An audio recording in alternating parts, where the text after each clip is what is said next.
Yum. This is Strawberry Dreams. And before I get any hate on energy drinks, I know sometimes you just need a good little energy drink, and sometimes that'll fix your entire day. And if you don't believe me, I'm not condoning it, so don't say I told you to try it. If you're feeling a little lackluster and like you need a bit more energy, this is quite nice. That's all I'll say. The elephant in the room here is that I don't actually have any of my physical books with me. I haven't even said what video this is. Oh my God, I'm so all over the place. 3 things. First thing, this is a reading wrap up for May. Second thing, we are moving, and actually, part 1.5, my cat's in the background eating and he's making a lot of noise, and there's also construction going on in the background. So apologies in advance for that. Second thing, we're moving, so everything is in boxes. All my books are in boxes except for a few key books that I kept out because I wanted to read them and I wanted something to read in the meantime while we're packing. Apart from these 3, literally sitting right here, everything else is in boxes. So I can't show you the books that I read this month, but I will insert little like pictures of them so you know what they look like in case you guys want to go and read them as well. So that's point 2. Is that point 2? Yes, point 3, I don't know if you guys can tell, but I may have dyed my hair. I actually did it myself and I'm quite proud of how it turned out. So if you haven't seen any of my videos before, or if you're new here, welcome for one. I had black box dyed hair. I'm not proud of it, but I did it because it's easy, and when you're brunette, box dyeing is such a cheap alternative, and 9 times out of 10, it works every time. I've been so sick of it and I've been feeling so washed out and just not myself. So I decided to get a little bleachy bleach and a dye and I bleached my hair at home and then I dyed it. But because my roots are like much lighter than the rest of my hair, the ends are still quite dark. Like they're not too bad, but they're not black in real life. They're like a reddy brown. And then this is like a lighter caramelly reddy brown. So that's the vibe at the moment. I'm really loving it. I feel like it actually is quite even, apart from the top being a little bit lighter. And I think I will bleach it again because I do want to eventually go lighter. I'm just trying to keep my hair as healthy as possible. So none of this is book related, but just in case you're wondering why it looks slightly different, like a minuscule difference, this is why. Let's get into the fun stuff. So I didn't read a heap in May, and I don't know why. I was like off to a really good start. If you haven't seen, I did a reading vlog in my last video and I had a lot of fun and I finished 3 books, and that was like half of my reading in one weekend. And then I don't know what happened to the other portion of the month. Like I just didn't read that much. So I ended up reading 1, 2, 3, 4, 5, 6 books. I did include the book that I like overlapped between April and May. And I think I included that in my April wrap up, but I really finished it like 1st of May. So I'm putting it in this one as well. And I'm putting it in this one specifically, not to make my count look higher as much as you might think that's why, but because I just need to talk about it again because it's such a good book. And that book is The Serpent and the Wings of Night. It's part of the, I think it's called the Nyaxia series. And it's basically like a romantic based on a world where there are vampires. It's like 2 rival vampire clans. There's this girl, she is raised by a pack of vampires. There's humans as well. I don't know if they call them a pack of vampires, maybe like a clan of vampires. And she's human, there's humans in the world. She has to go into this competition because Nyaxia, who's one of their gods, will grant you, a goddess I guess, would grant you one wish, and her wish is to be as strong as her non-biological dad who adopted her, who was like a vampire king, so that she can help save the human population. That's like the best summary I can give. So she goes into these games and she meets another guy, and his name, what's his name? Like Rain, or like, oh my God, it's like $7 on Kindle. That's crazy. So her name's Aurea and his name is, it is Rain. It's like R-A-I-H-N, right? Ryan maybe? Rayhan. His one video cameo. Say hello. Bye. She like starts to befriend him, but he's like from the opposite clan. It is enemies to lovers because they're both competing for the same thing, but then he's also, it's like double enemies to lovers because he's also from the rival clan as well. It's just, oh, it's so good, and it ends on such a good cliffhanger, and the romance is perfect and the tension is great, and it's like fantasy, but it's not YA, and I think that's why I love it, because he's a beautiful man. That's all I'll say. I gave it 5 stars. I know that I did. Oh, and the chapters were really short. And if you are like me and have a really short attention span, short chapters are everything. And yeah, they don't have long chapters in this book, which is amazing. I believe there's like a little novella and then the second book. So there's 3 in total, including the novella, but the second actual book comes out in like less than a week. So I think I need to look into that and get reading. And I do have my Kindle out, so maybe I'll read it on my Kindle. The next book that I read is the first book in the series that's behind me, which I can never get the series right, but I believe the series is called The Curse of a Curse of a Broken... No, I still don't have it. Let me just Google it. Curse of a Broken Heart. Yeah, Curse for True Love. I don't even think the internet knows what the series is called. Maybe it's called the Once Upon a Broken Heart trilogy. I think it's called the Once Upon a Broken Heart trilogy. Anyway, so I read the first one. I'm halfway through the second one here, but I didn't finish in time for this video. Thoughts on the first... Okay, I did a reading vlog on this one as well, so the last video I did had this one included in it. I have mixed opinions on this book. I gave it 3 stars. And the reason I gave it 3 stars was because it was higher than average. I will say 3 stars, higher than average, because it was super fast to read. Like, it is a quick book. Like, you will fly through it. It just goes from plot point to plot point to plot point. So you never feel like you're kind of stuck somewhere. Like, there's just so much going on in the books. But I will say it does feel like it's very plot driven. And sometimes I feel like it would have just been nicer to have a little bit more, like, character development and a bit more, I don't know, maybe portions where we like saw the inner workings of the character's mind and what they're actually thinking, because I feel like it was just very much everything was, yeah, just very plot heavy. And then the other problem I had was that it felt like she was just telling us everything but not showing us. You would get like a little newspaper clipping in the book or something, and it will explain the situation that's happened, and then the text in the actual book, like as in the narration, would explain what you just read in the little newspaper clipping. You need to give people the space and the chance to just form those connections on their own and not just rely on you to over-explain it. It was just like everything was over-explained. So that's something that I didn't like either. But I like the story and I think it has potential and I am excited. I feel like I've just gotten to a point in the second book where things are picking up a little bit. You're starting to get some character development, and I feel like this is like the turning point in the series. I'm hoping, fingers crossed. You'll probably hear about it next month because obviously I didn't include this one in this month, but 3 stars for the first book. Then I read Powerful, which is the novella of the Powerless series by Lauren Roberts. I loved this book. If you guys have seen my reading wrap up when I read Powerless, I believe that might have been either January or Feb.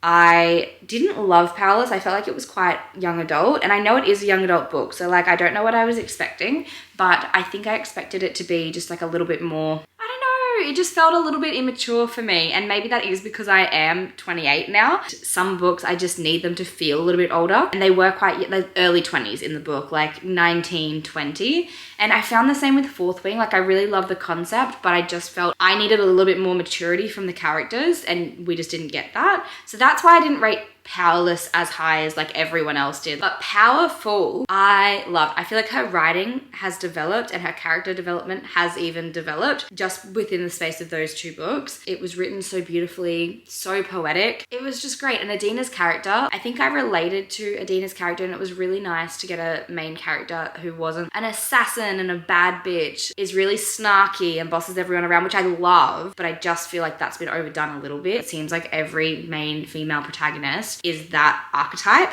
It's nice to have someone who's a bit softer, is into fashion and more feminine things. I liked it. I loved Adina. She was great, and I loved Mac. He was beautiful too, and it was just, I think it was done really well in that we knew how the book ended. And I mean, I don't think this is a spoiler because maybe it is. If you haven't read Powerless, read Powerless before you listen to what I'm about to say. But obviously we know that Adina dies at the end of Powerless. So you know with this novella, because it's set on the same timeline as Powerless, we know that Adina is going to die at the end of the book, but I think it's really hard to do that well and keep someone engaged knowing that that main character is going to die and you know how they die already. Like you already know this information. We're just kind of like filling in the blanks of when Payton was at the games and Adina was back in the fort, the loft, the slums, whatever they are, wherever she is.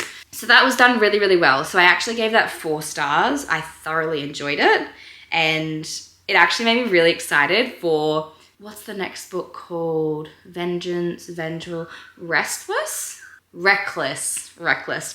My memory is going. There's a lot of books and they all have very similar names, but the next one's called Reckless. I think it comes out soon, I believe. I'm actually not too sure, but I think that book is going to be really, really good. So I'm actually very excited to read it. And then I read The 7-Year Slip, and please go watch my reading vlog just to get my reaction when I'm reading that book, because I have never had such an emotional connection and an emotional reaction to a book before. If you haven't heard of The 7-Year Slip, I'm not going to go into it in huge detail. I do in the vlog, so go watch that. But basically, it is a sci-fi romance where a girl, Clementine, she inherits her deceased aunt's apartment. The apartment is known to be a little bit magical and will basically transport you when you're inside it 7 years in the past or 7 years in the future. That's why it's called The 7-Year Slip, because you're slipping either way. So she comes into contact with a guy. Do I remember his name? No, I don't.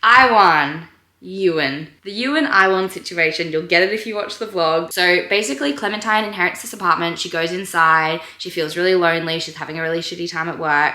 And then she runs into Ewan, who is in the apartment, but he is in the apartment 7 years in the past. So her now, she's like late 20s. In Ewan's time, she's like early 20s. So he's just started his career. He hasn't really progressed where he wants to be. They're both going through grief, but hers is 7 years in the future and his is 7 years in the past. And then I'm not going to give too much away, but it's just the most beautiful book I've ever read.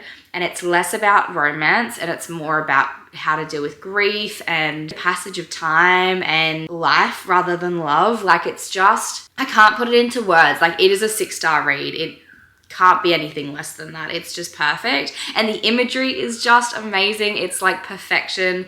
It's just like typical New York, but also cooking and yellow and sunshine and food. And it's perfect. It's perfect. I think it literally up there with one of my top books I've ever read. So that's that one. That was obviously one of my highlights of the month. And then I read, oh, I forgot about Funny Story. Oh my gosh. Okay. What did I write about Funny Story? So I read Funny Story actually at the start of the month as well. So I don't know why it's lower down on my list. I really need to do better with this. But I read Funny Story like everyone and their dog. I really liked it. I did. I gave it, oh my God, I didn't even rate it. What did I give it? Because I did really like it. It was a good book. It's not a 5-star. I think everyone overhypes Emily Henry quite a lot.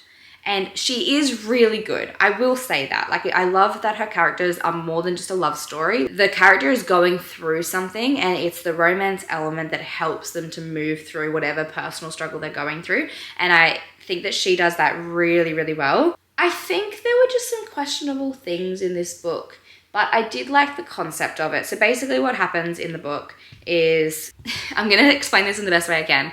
Daphne, who was engaged to Peter, and then Miles, who was engaged to Petra. Peter and Petra were best friends, and they always said there's nothing going on there, we're just best friends, blah, blah, blah. And then just as Daphne and Peter were about to get married, Petra comes in at the bachelor party and says, I actually love you, Peter, and I really want to be with you. And Peter goes, oh my God, I want to be with you as well. And then they get together. Miles usually lives with Petra, but Petra has moved out with Peter.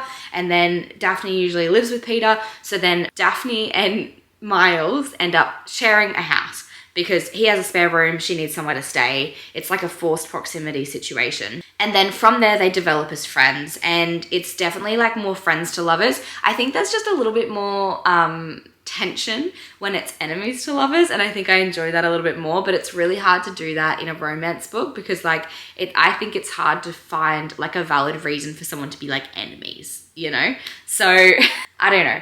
I did really like it. I did kind of write a few things when I first read it because obviously this was like a month ago when I read it now, and Memory of a Goldfish over here. I said, started out okay, but I have some words to have with Emily Henry. I did not sign up for a family trauma book. My inner child did not choose to be a blubbering mess with this one. They do touch on family dynamics quite a lot and abandonment and things like that, and just like not being treated very well when you're a child. And I think all of us have a little bit of childhood trauma, so that one really struck home with me, and I think that she spoke about it really well and like articulated it through the character's voice really well. I think this is what did it for me. And I don't know if you guys feel the same, but as soon as she said that Miles looked impish, I just wasn't attracted to him anymore. And I really wanted to be, because like, it helps when you're like rooting for the male main character. And as soon as she said that he looked like an imp, I was like, what do you mean? Like, what is an imp?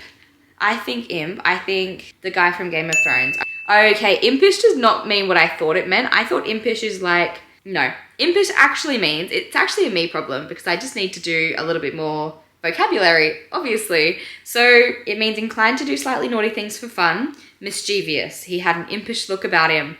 That makes so much sense. Yeah, it's really a me problem. So maybe I would have liked this book more if I had just looked up what that word meant. Wow, I'm embarrassed. I'm embarrassed for myself. That was 4-star. So 2 5-star books this month. We have 7 Year Slip and The Serpent and the Wings of Night. And I really didn't have any bad books. Like, I literally had 2 5-stars, 2 4-stars, and a 3-star. Like, that is a successful month. I will say, I don't think I read a single book on my TBR, which I'm equally embarrassed to talk about, because I did my TBR for a reason. I didn't read anything from it. Like, what am I actually doing with my life? I don't know. I'm just updating my list because I keep everything on my phone in my notes app for my books. So I remember what I thought at the time and what I rate them and what I read each month. So I just find that's the easiest way. I'm not a Goodreads girly. Like, I really tried to be, and I just forget to do it. But this, I somehow, for some reason, remember to do it. So I'm just going to go through the books that I think I'm going to read this month, because I have a few on my list that I have in my possession that I really, really, really want to read. So I'm going to finish The Ballad of Never After. I also have the One Dark Window by Rachel Gillick. And then I also have Kingdom of Ash by Sarah J Maas, which is the last Throne of Glass book. It's a chunker, so I'm hoping I'll be able to get through that this month. I also want to read the second Crescent City book by Sarah J Maas as well. So that is called House of Sky and Breath, I believe. So I read House of Earth and Blood way back when in Feb, and I'm just excited to get back into that world because I really, really enjoyed it. It's like, what do they call it when it's like a fantasy, but it's like in today's world, so it's a bit more like, not new age, contemporary urban fantasy, that's the word I'm looking for, rather than in medieval times. So yeah, I'm excited to read that. I would really like to read the Nyaxia novella, The Songbird and the Heart of Stone. This is book 1.5 on Mish. Yes. Pre-order. So that one's not available until the 19th of November, so I won't be reading that one, unfortunately. The Ashes and the Star-Cursed King, which is book 2, is out. When are you out? Oh, it's out now. What? That's crazy. Oh, I want to read it now. I might be having to get that on my Kindle so I can read it now because I'm so excited to get back into that world. I would also like to read the rest of the Chestnut Springs books that I have. I believe I have either 1 or 2 books left of that series. I was a little bit disappointed with the last couple that I've read. Like, they were fine. They were like 3-star reads. The first 2 books were 5-star and 4.5-star reads. So I just want to like round out that series so that I can say that I've finished it. I think they're the main ones, honestly, for now. And then I've always got books on my TBR. So if you guys have any recommendations for me, just based off what I read and what you've seen that I've read this month, I would love to know, because if you like the books that I like, then I'll like the books that you recommend. And that's just how it works. Let me just look at my TBR list for the year. Okay, so this is what's on my TBR at the moment. And these are just books that I add every now and then when I find a new book that I want to read. So we've got Alone with You in the Ether by Olivia Blake. I've got Scythe, which is like a sci-fi book, and it's YA as well. It's meant to be really good, and it's a series, and I think there's 3 books in the series, so I do want to read that. Iron Flame. I have tried to start Iron Flame so many times, and I just never read it because the editing is just like atrocious. I think I need to read Fourth Wing again first, and then go back to Iron Flame at some point once I'm back in that world, because I've just completely forgotten what's happened. My Dark Vanessa is on my list as well. I don't know a lot about it. I just know it's more of like a dark romance, but I think I would enjoy it, perhaps. Maybe if you've read it, let me know what you think. Cleopatra and Frankenstein. I have the book, I just haven't read it. Daisy Hates is another one that I actually also have on my TBR. A Little Life, because I saw the play and I really want to read the book as well. The Picture of Dorian Gray. I'm trying to get into classics a little bit more, so I do want to read that. And The Night Circus, which has been on my TBR, my physical TBR. I've had that book on my bookshelf for, I want to say like 5 years now, and I've never picked it up. So I really want to read that one because I've heard really good things about it. So yeah, that's where I'm sitting at the moment. I want to know what you guys are reading. So let me know in the comments below what you're reading at the moment and what is on your June TBR. If you've read any of the books that I read this month, let me know and let me know your thoughts. The next vlog also that you guys are going to see is a moving vlog, I'm thinking, because we're moving on Monday and it is now Thursday. So yeah, I think this vlog will go live on Sunday, and then the next vlog that you guys see after this one will be a moving vlog, I'm hoping. And you guys will see the new place and I'm so excited. It's just gonna be good. I have a really good feeling about this new place that we're moving. Just for context, we are moving a little bit more south of the Gold Coast. I'm currently on the north end, we're moving to the south. I'm gonna be right near the beach, which is great, but that's all I'm gonna say for now. And I'll show you guys once we actually get there. So hopefully that will be in the next week or so. All right, bye guys, have a good day.